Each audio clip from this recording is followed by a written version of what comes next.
all, can we just start with explaining what the scheme is all about and what you're here to do? We are here as the guest of the Community for Church and Racial Justice. It's the right role for the church to play. The church led the struggle to abolish the slave trade. That was a moral cause, ultimately. The church led the struggle to end apartheid in South Africa. People like Archbishop Huddleston and Bishop Tutu, that was its role.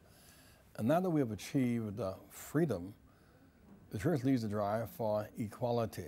And while, say, blacks are free in Britain and colonialism has ended, if you measure those who are in the university, those who are on boards of directors, those in management positions, and those who are employed, you will see that there are disparities. So we are free, but not equal. And we will somehow build that bridge to achieve equality so we can share responsibility and be a part of growth. You mentioned the 200th, the anniversary of the abolition of the slave trade.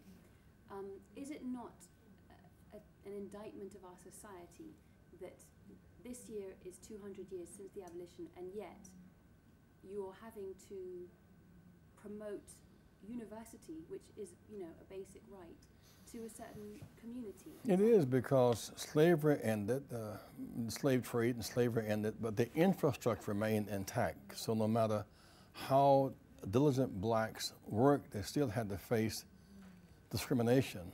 While you may achieve excellence through hard work, you can't compete with inheritance and access based upon the lineage of things. And so you're fighting not fair competition, but you're fighting that of lineage and inheritance. Why do we do so well, say, on the soccer field, for example, and tennis or golf? Because in those areas, those are very difficult areas to achieve in, but at least the playing field is even, and the rules are public and the goals are clear.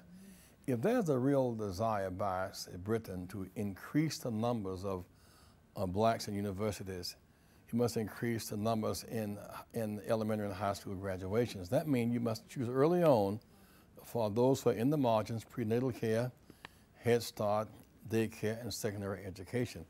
If Britain chooses to set goals, targets, and timetables to make the society more equal and to increase the numbers of fair representation, it can achieve it if it has the national will to do so and sees the value in schools over jails and development over isolation.